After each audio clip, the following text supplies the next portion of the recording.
I like guys that aren't on sports teams, was all that I could manage to squeak out. So, you like scrawny guys? Georgina frowned, as if that was the wrong answer. Hey, there are some sexy nerds out there, Lenore pointed out. Like Paul Lackey. Another name I didn't know.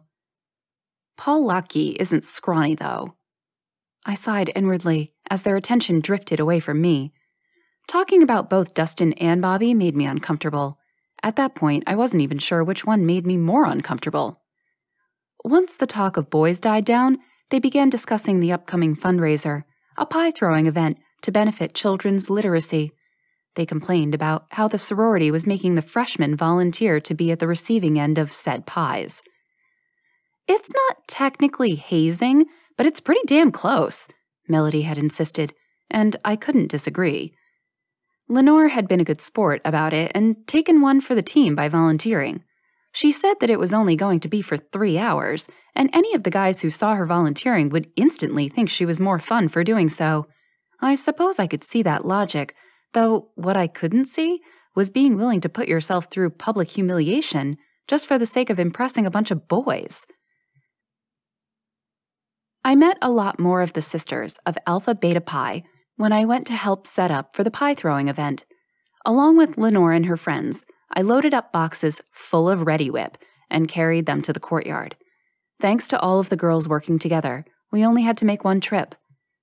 Some of the guys from the fraternity showed up to help erect the 2 wooden stands that Lenore and the other victim would be standing behind to protect their clothes from pie splatter.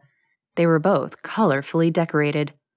"I'll take a pie for Alpha Beta Pi" was printed on one in bold lettering with a bunch of pies drawn beneath it. The second said, "Throw a pie for children's literacy," with the prices below it. 1 pie for $3 or 2 for $5. That seemed a bit expensive for pie tins filled with whipped cream, but this wasn't the sorority's first rodeo, so I was sure they had a pretty good idea of how much money the event would bring in. This seems like a bit of a cop-out. I picked up a can of Reddi-wip, disappointed that they weren't using actual pies. It's cheaper and less messy. Lenore sprayed a glob on her fingertip and stuffed it into her mouth. I was certain she'd be sick of whipped cream by the time the day was through. "Sights, bring it in for the group picture," Lenore's big called to her. Once the brief photo shoot was over, Lenore gleefully skipped behind her stand to take her position in preparation to be pummeled by pies.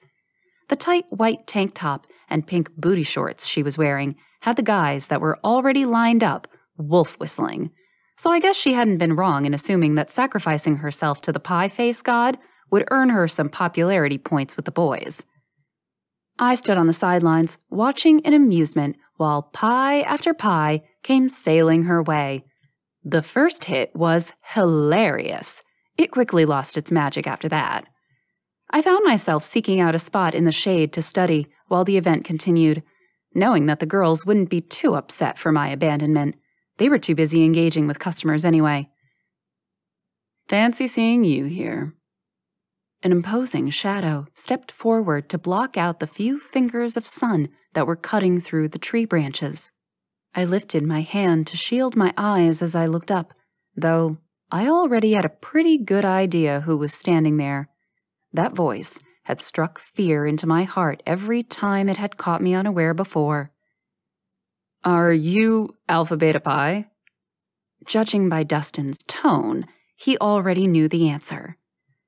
"No, I'm just here to support my friends. Some of them are Alpha Beta Pi." "Funny, I don't remember you having any friends the other night." There was a level of cruelty to his words that reminded me of when we were in high school. "Things change."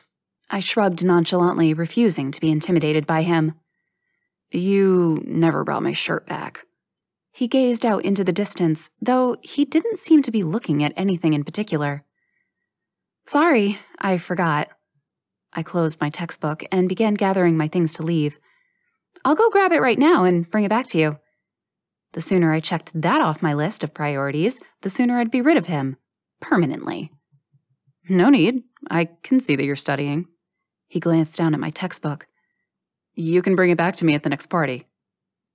The next party? I quirked an eyebrow. Yeah, we're having one this weekend.